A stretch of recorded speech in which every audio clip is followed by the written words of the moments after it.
Hello and welcome back to Let's Play Wrath of the Righteous with me, Bring It On. Off camera, I rested up our party and sold some stuff to the merchant. Now we're going to level up Regil. I will start with the mythic level first.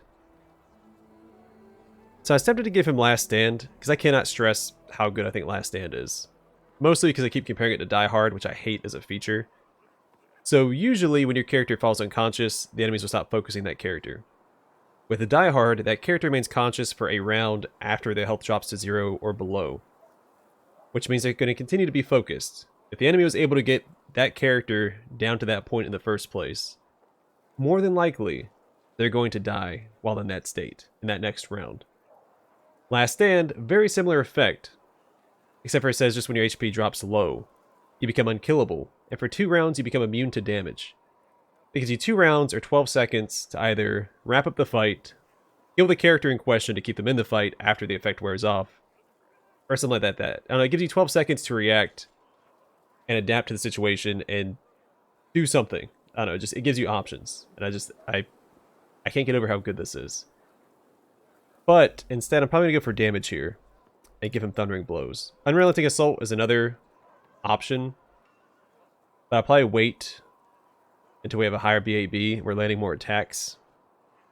His Thundering Blows, that's guaranteed damage. Well, guaranteed if your regular attack can penetrate the enemy's damage resistance.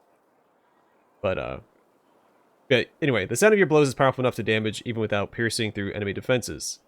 Once per round, when your melee attack misses the target, you deal 2d6 plus 1d6 per 2 mythic rank sonic damage to all enemies in a 10-foot radius. I mean, that's just really good. In fact, this is probably my favorite mythic feat. Or, sorry, mythic ability. Then Unrelenting Assault, and then probably Last Stand. Depending on the class. But for my martial classes, those are the 3. Yeah, if I was playing a Barbarian, Limitless Rage would probably be my favorite.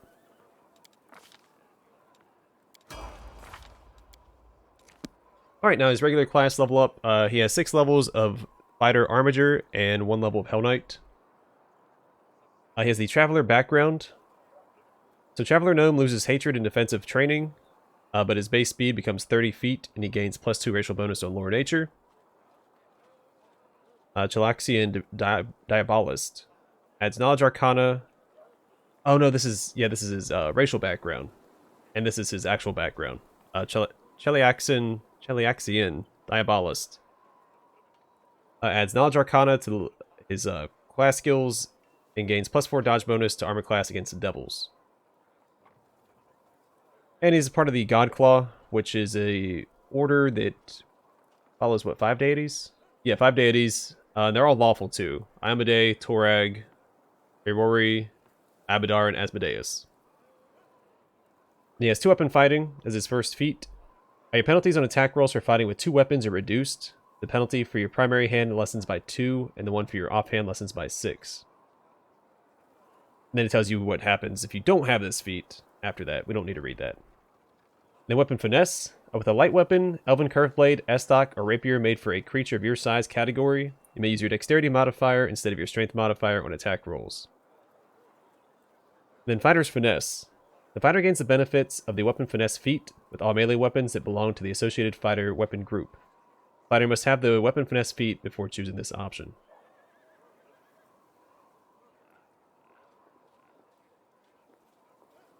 Alright. Then the Armiger gives him fighter proficiencies, proficient with all simple and martial weapons and all armor types, and shields, except for, including tower shields. Oh. Usually it says, not including tower shields. But the Armiger can use that. Oh, that's cool. Huh. Alright, then Order the Godclaw. This gives him an aura he can use 3 times per day. So at first level you get an aura which you can use 3 times per day. It lasts 1 minute. It grants all allies in a 30-foot radius, +1 morale bonus to armor class, attack, and damage rolls against chaotic enemies. This bonus increases by +1 at 5th and 9th level. Then Studio Squire. An Armiger gains 1 additional skill rank at each level. In addition, the Armiger treats Knowledge Arcana as a class skill.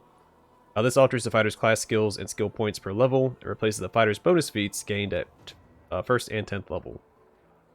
I don't think that's a great trade-off. Anyway, his bonus feats, he has Weapon Focus, Gnome Hooked Hammer. To get a +1 bonus on attack rolls you make with the selected weapon. The Weapon Specialization, Gnome Hooked Hammer. You gain a +2 bonus on all damage rolls you make using the selected weapon. And then he has Ardent through the Armiger class. Armigers are difficult to sway from their beliefs. At 2nd level, an Armiger gains a +1 bonus to on will saves against charm and compulsion effects.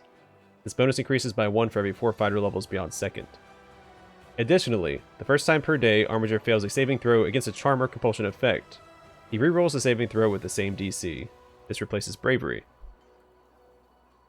And he has Weapon Training, Double Weapons. Whenever a fighter attacks with a weapon from this group, he gains a +1 bonus on attack and damage rolls. This group includes Orc Double Axe, Dwarven Urgrosh, Quarterstaff, Two-Bladed Sword, and Gnome Hooked Hammer. In his 1 level of Hell Knight, he has Smite Chaos, works just like Smite Evil, except for against chaotic creatures. Also, notice he does not get Mark of Justice, or an equivalent. So Paladins at level 9 get Mark of Justice where they can share their Smite effect with the entire party. Hell Knights do not get that, which I think makes them a little bit weaker than Paladins. And then they get the Order, which he's part of the Order of the Godclaw, which we already read the effects up here. We're going to go with another level of Hell Knight here, so he's going to get Armor Training. So starting at 3rd level, a fighter learns to be more maneuverable while wearing armor. Whenever he is wearing armor, he reduces the armor check penalty by 1 to a minimum of 0, and increases the maximum dexterity bonus allowed by his armor by 1. Which really works for him considering he has a very high dexterity. He is a dexterity fighter, so... every 4 levels thereafter, 7th, 11th, and 15th, these bonuses increase by +1 each time, a maximum of -4 reduction of the armor check penalty, and a +4 increase to the maximum dexterity bonus allowed. In addition, a fighter can also move at his normal speed while wearing medium armor. At 7th level, a fighter can move at his normal speed while wearing heavy armor. Alright, so Knowledge Arcana, and Lore Religion. I'll leave Persuasion to my main character still.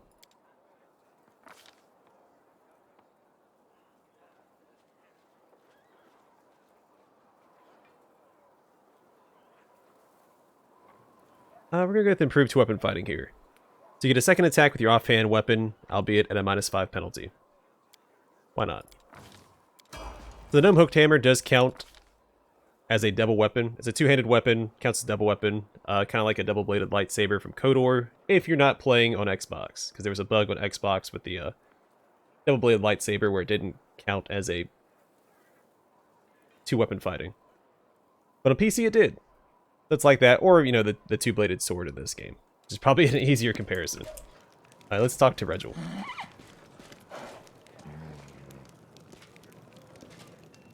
Regil stands with his hands behind his back. His favorite pose, it would seem. He seems submerged in thought, but gathers himself immediately as you approach.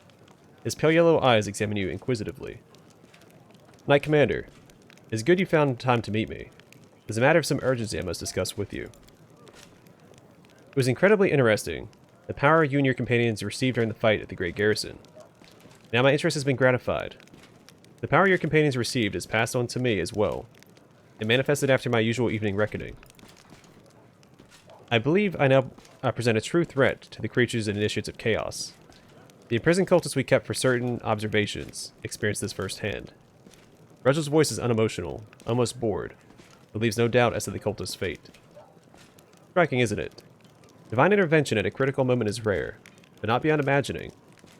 But in this case, part of the power that you received through this intervention has passed to someone who joined you well after the fateful moment had passed.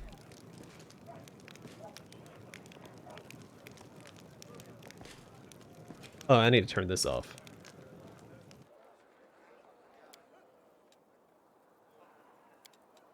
Your difficulty? I had this turned on from my other playthrough.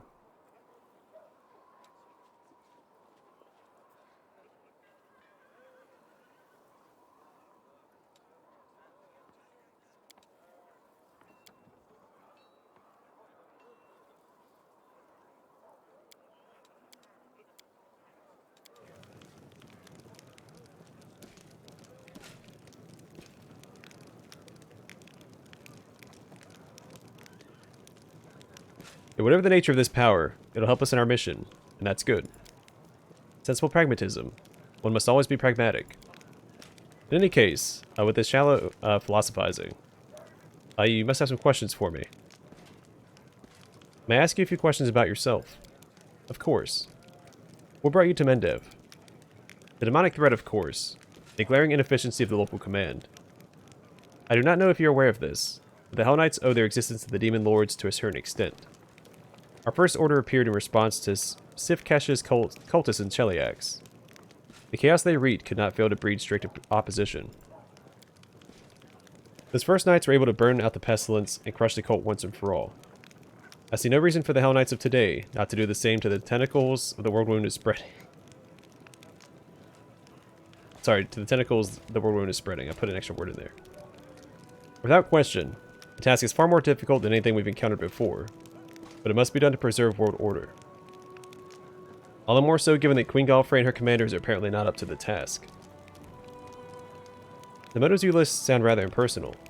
Don't you have any other reasons for joining the Crusade? Impersonality is a fine quality for a Hell Knight, and for the rest of the world as well. Personal motives, strong emotions, they're weaknesses that your enemies will use against you. I'm an effective officer with years of service. The demonic invasion of Galarian obviously demands the most qualified response. That is why I'm here. It's simple. You're rather skeptical about Queen Galfrey. If my memory doesn't fail me, the current crusade is called the Fifth. The Fifth Crusade, with all the support the Church of Iomedae and multiple other allies provided to Galfrey, no progress has been made in resolving the crisis of the world wound. The best they could manage was create a chain of wardstones, even they turned out to be inadequate. I suppose that should be reason enough for my skepticism. Forgive me for asking a personal question, but your hair is going gray, and your skin is rather pale. It's the bleaching, right? Of course it's the bleaching. Regil shrugs indifferently. Are you doing anything to fight the bleaching? What do other races do to fight the old age?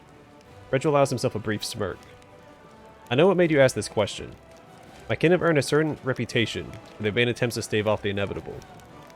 Luckily for the rest of the world, not all gnomes are prepared to spread chaos with their reckless escapades. There are some among us who accept the natural order of things.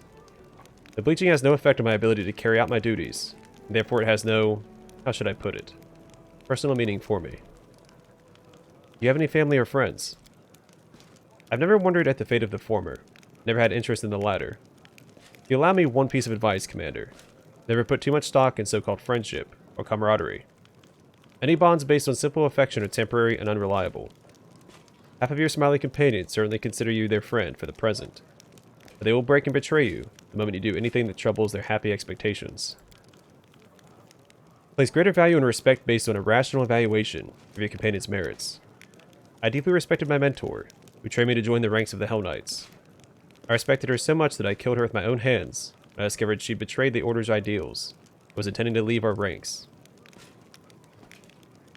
It would have been more proper to inform the command and await the formal trial. But on the other hand, that would have injured the morale of our young recruits. They should not see manifestations of weakness in our seasoned knights. Regil cringes.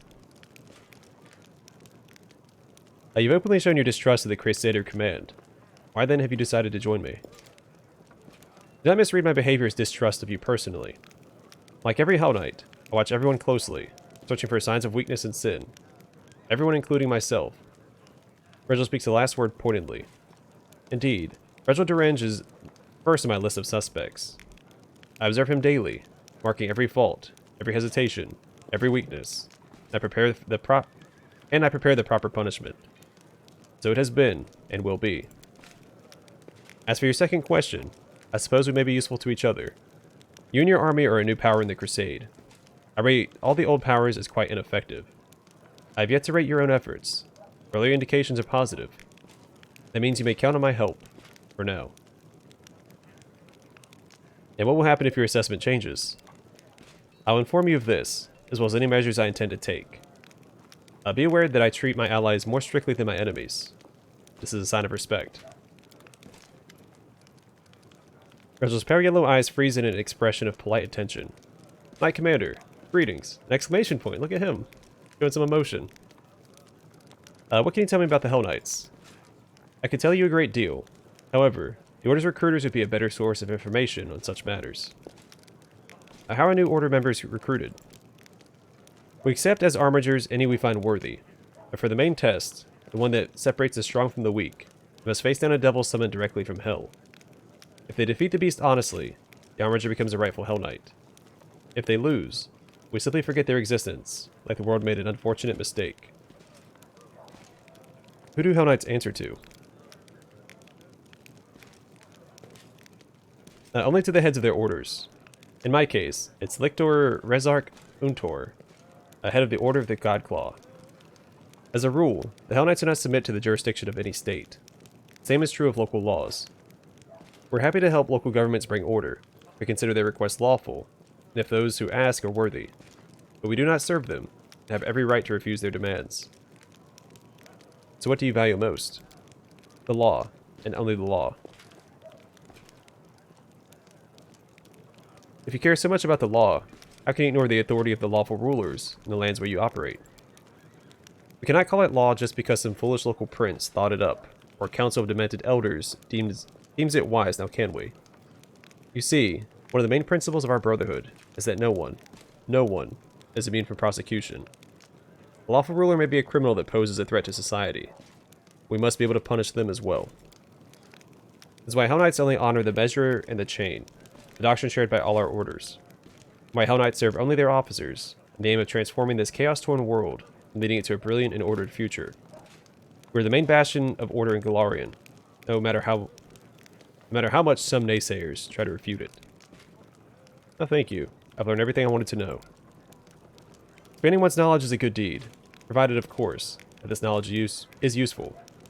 Ask if you have any further questions. Do you have a plan or a strategy for the war against the demons?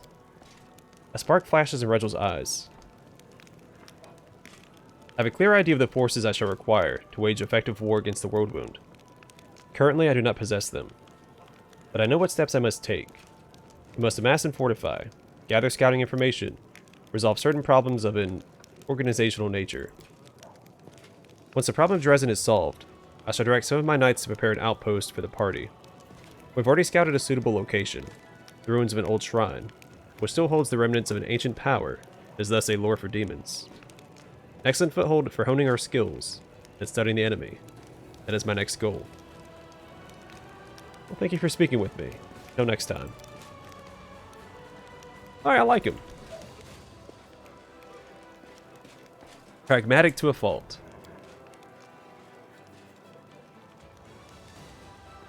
Oh, that's right. We need to unequip Camellia.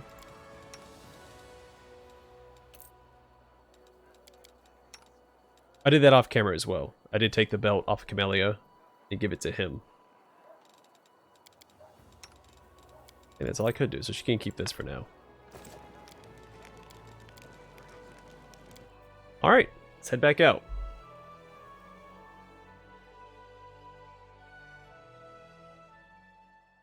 I do feel like this game has done a better job of keeping some mystery to the companions, because it was kind of weird in Kingmaker. You could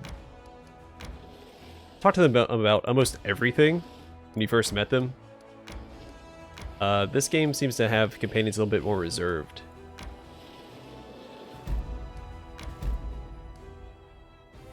That's why we can't go past that, can we?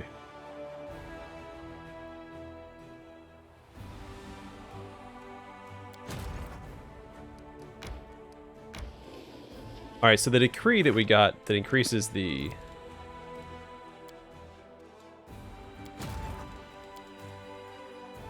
movement is not applied to my other army. I don't know if I hire a general for the other army. It looks like you have to have a general in order to get decrees anyway.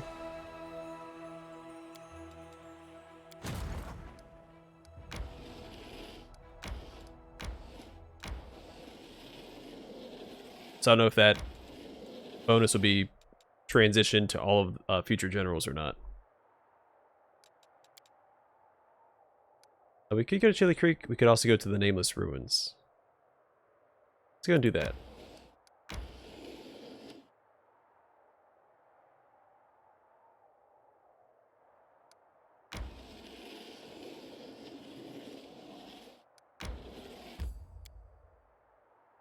Alright, so the Nameless Ruins.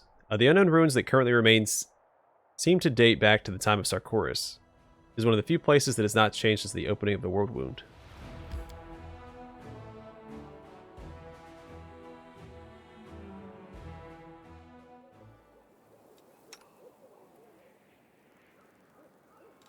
No mistakes.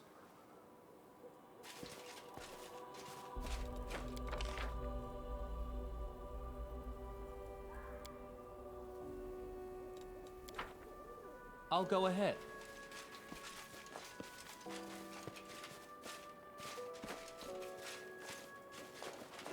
We won't fall here. Let's I try swear this way.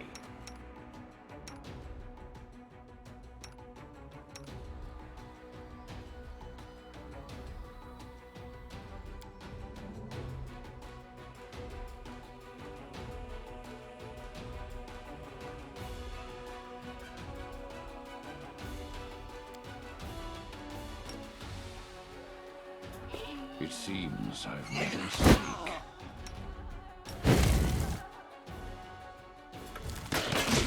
Definitely forgot there were enemies here. I was not going to buff up, but that's probably a good time too.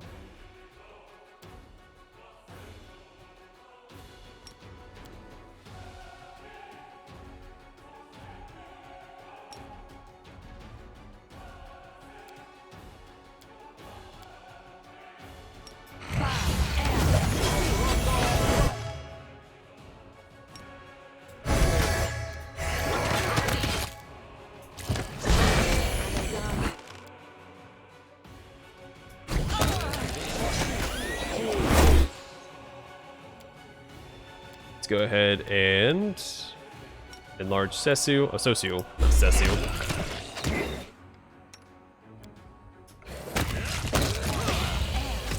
You are nothing before me.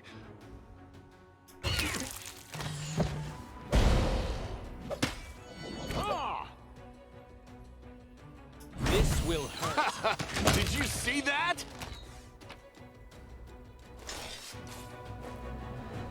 Alright, nothing worth grabbing there.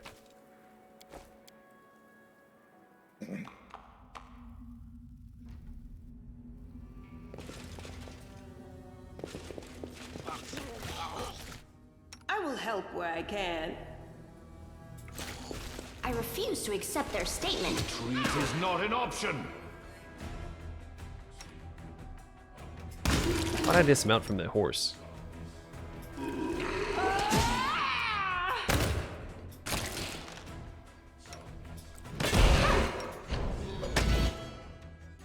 Kneel before me.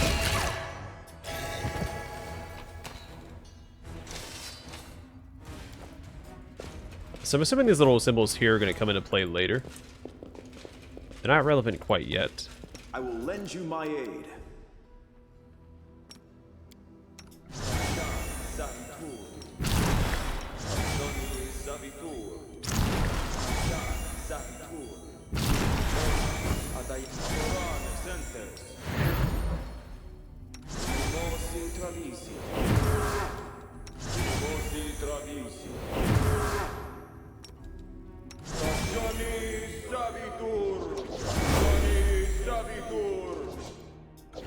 Oh, there we go. I know the way.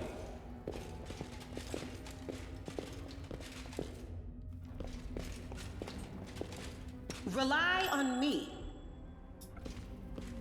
I found something.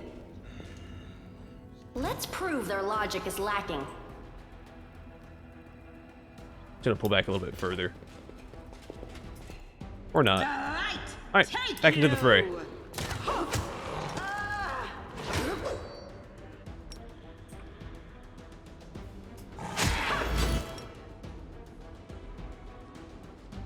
A calculated risk. Your cadaver. This one's mine. Nope. Get back, Regil. I have to force them to us if we Crossed could. the wrong mongrel. Well, let's see. Of course. That's right, we're immune to poison. Doesn't matter. So y'all can charge towards them. Call me again if you need to. Mind over? Didn't actually charge in with him, but that's fine. The Inheritor, guide my blade! I'll remove this obstacle.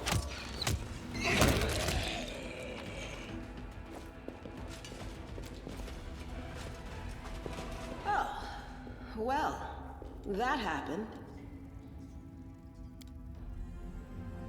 This was simple enough. Midnight Soup.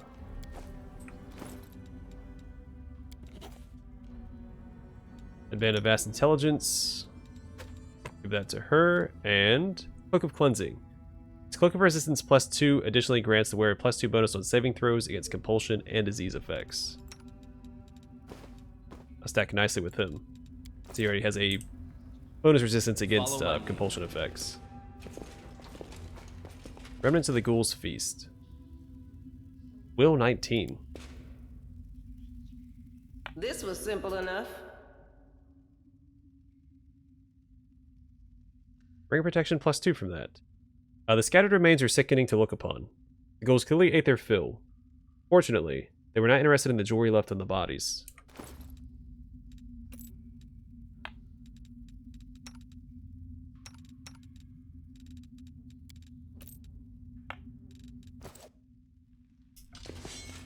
Well, neat. As it should be.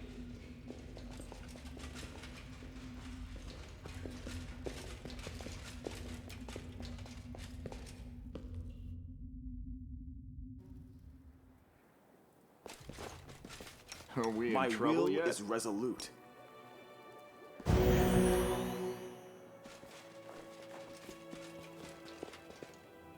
Careful now. Close Should ranks. have listened to reason.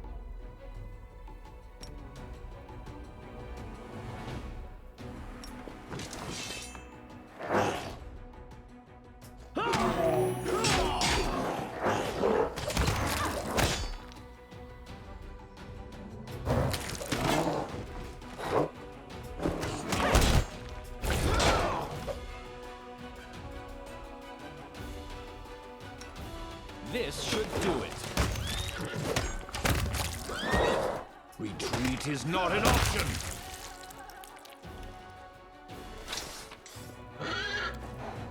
Search for the beauty with your heart, not your eyes. Alright, well, so far, so good. A bright future awaits us. Our victory is certain. Your performance is Oh, lacking. that was You a are lot lacking. easier than I was Over expecting. muscle.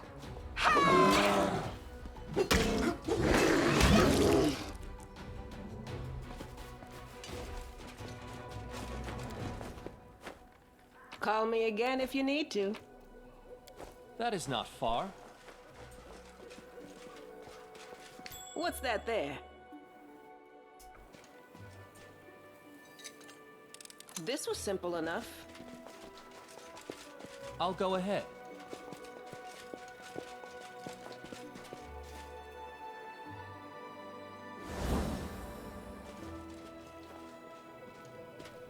So we I can't know do the anything way. with this yet, as far as I know. But it matches the symbol that we saw in that cave, and I think it's in some of these ruins down here as well. Ghoul corpses. If they simply lay down and died of their own accord.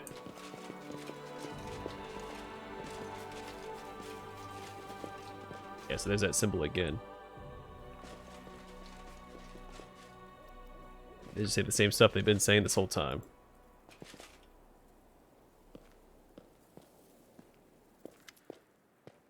I'm the answer, but what is the question? An elf woman in a frayed robe turns her head to you and stares at you through the slits of her simple white mask. As she holds out her hand and touches the ancient statue. The absence of an answer is an answer too.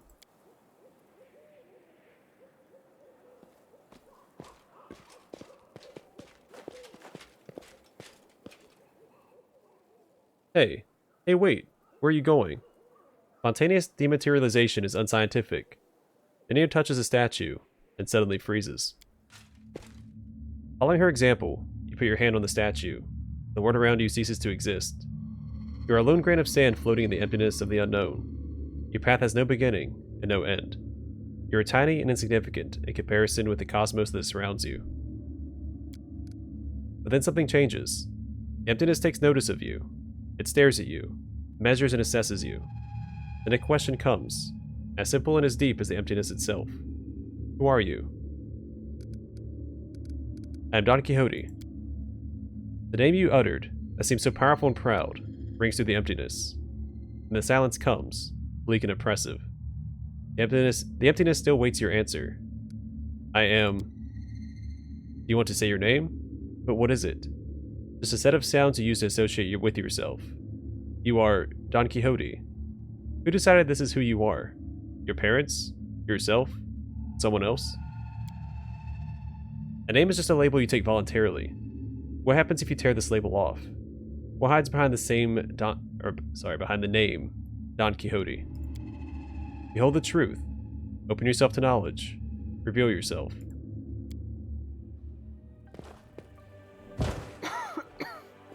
I am Nenio. Nenio. You hear me? You voice from nowhere or whatever you are?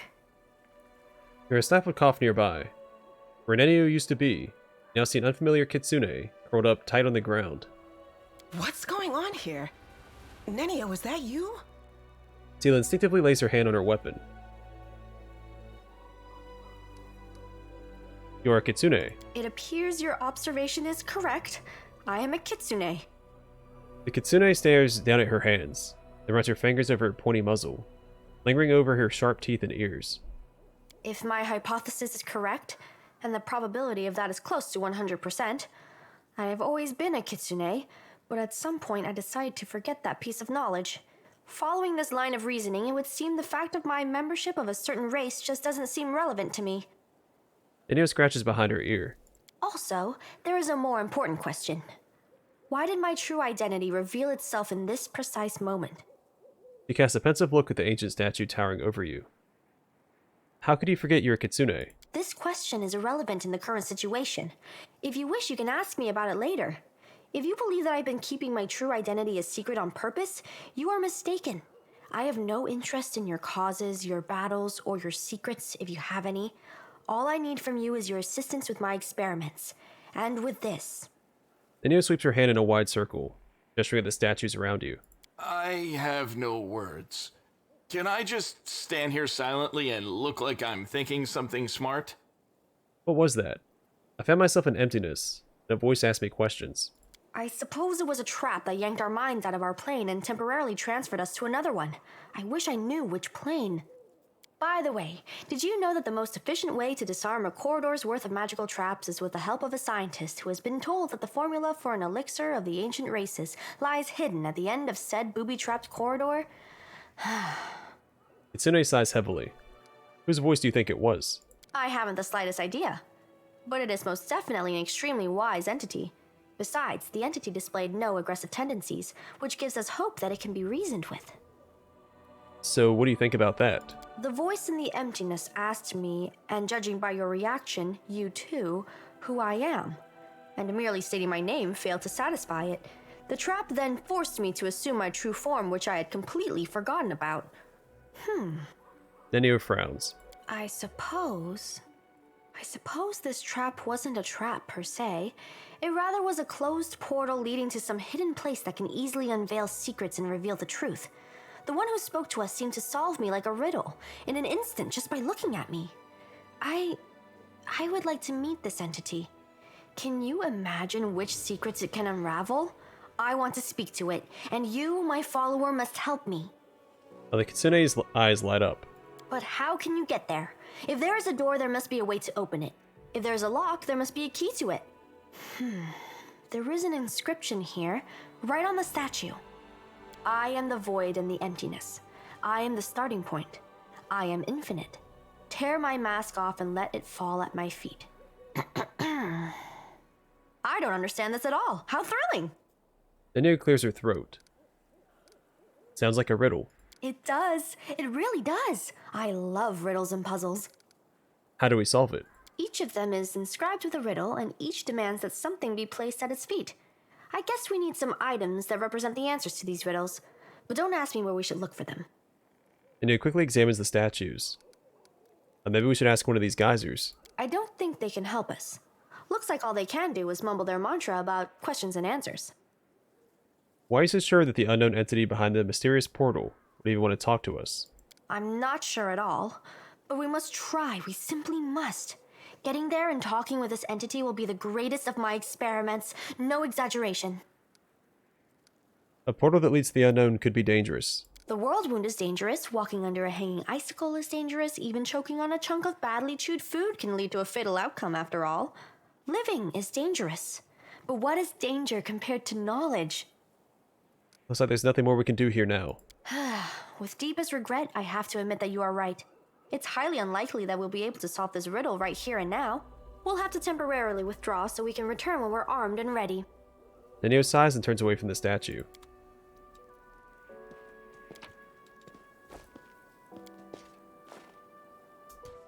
I'm the void and the emptiness. I'm the starting point. I'm infinite. Tear my mask off and let it fall at my feet. I am the impetus to act. I am the reason for... Sorry, I am the impetus to act.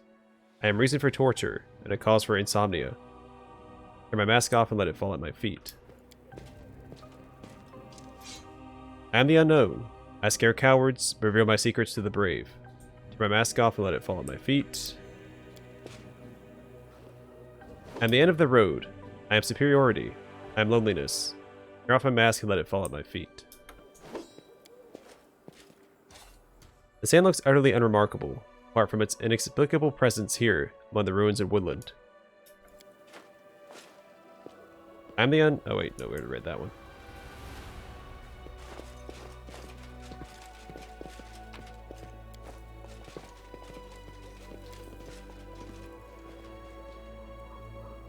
The ruins are so ancient that it is impossible to tell which civilization was responsible for their construction. I assume that these strangers have nothing new to say. Yep. Follow my lead. Alright, let's head back to the entrance. I know I'll what back to up. do. There we go. Ready for anything? And then... just call an episode there, and we'll head to... I guess we don't need to go back to camp yet, do we? Something over there.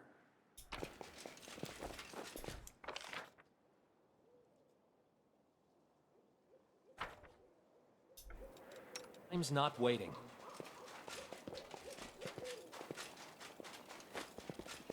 Well, by the time we head somewhere else, we're going to be fatigued, so we should probably just head back to camp. Rest up, so that my my army can get more... Well, my army has nowhere to go, does it?